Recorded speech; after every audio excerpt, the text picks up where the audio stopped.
பெரிய ப்ராப்ளம் அப்படின்னு பார்க்குறது வந்து ஓப்பனிங் பார்ட்னர்ஷிப் தான். இதில் ராகுல் திரிபாதி முக்கியமாக அவருடைய ஸ்டான்ஸ் வந்து மற்ற பேட்ஸ்மேனை விட கொஞ்சம் டிஃப்ரெண்ட்டாகவே இருக்குது. அவர் ரொம்ப லீன் பண்ணி ரொம்ப குனிஞ்சே ஆடுறாரு. அந்த மாதிரி ஆடும்போது உங்களால் ஷார்ட் பாலை வந்து டைமிங்க்கு ஹூக் பண்ணவே முடியாது. அதில் அவர் ஷார்ட் பாலில் பீட்டன் ஆகிறாரு. 2 மேட்சுமே அவர் ஷார்ட் பால் தான் அவுட் ஆனார். அந்த ஸ்டான்ஸ் அவர் வந்து மாற்றலை அப்படின்னா அவருக்கு ஷார்ட் பாலே போட்டு அவர் விக்கெட்டை தூக்குவாங்க ஈஸியாக.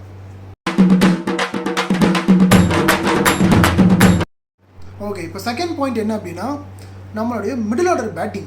இது வந்து ரச்சின் ரவீந்திரா அப்புறம் ருத்துராஜ் இவங்க 2 பேரும் ஆடலைன்னா நம்ம மிடில் ஆர்டர் வந்து ரொம்ப ரொம்ப வீக்காக தெரியுது. சாம் கரன், ஹூடா, டூபே, ஜடேஜா வச்சுட்டு. ஏன்னா இவத்தில் யாருமே வந்து பெரிய மேட்ச் வினர்ஸ் மாதிரி எனக்கு தெரியல, டூபே தவிர. டூபே கூட கொஞ்சம் ஹிட்டர்னு சொல்லிக்கிறாங்க. பட் அவரை நம்பி ஒரு டீமை ஃபுல் ஹேண்டடாக லாஸ்ட் ஓவர் வரைக்கும் அவர் எடுத்துகிட்டு போய் அடிப்பாரா அப்படின்றது வந்து டவுட்டு தான்.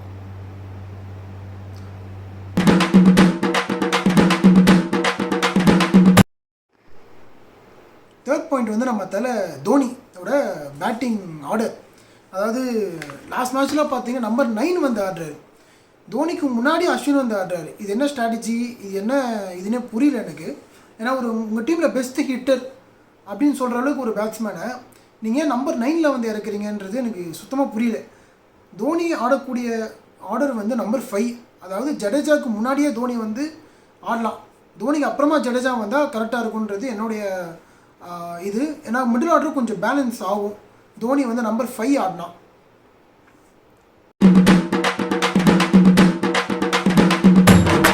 பவுலிங் பொறுத்த வரைக்கும் இந்த டீமில் ப்ராப்ளமே இல்லை. செம்ம ஸ்ட்ராங் லைனப் நம்ம வச்சுருக்கோம் பவுலிங்கில்.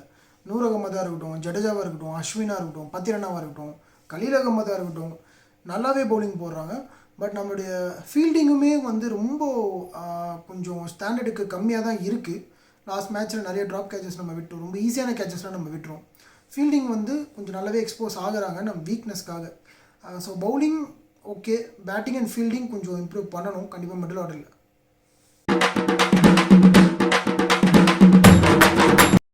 சிஎஸ்கே பொறுத்த வரைக்கும் அவ்வளோ ஈஸியாக வந்து பிளேயிங் 11 கை வைக்க மாட்டாங்க. பேட்டிங் ஆர்டர் அதே தான் இருக்கும்.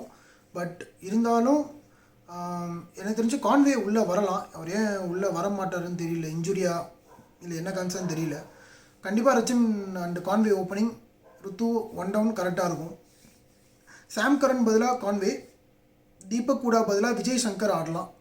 இருந்தால் இந்த டீம் கொஞ்சம் நல்ல பேலன்ஸ்டு சைடாக இருக்குன்றது என்னுடைய ஒப்பீனியன்.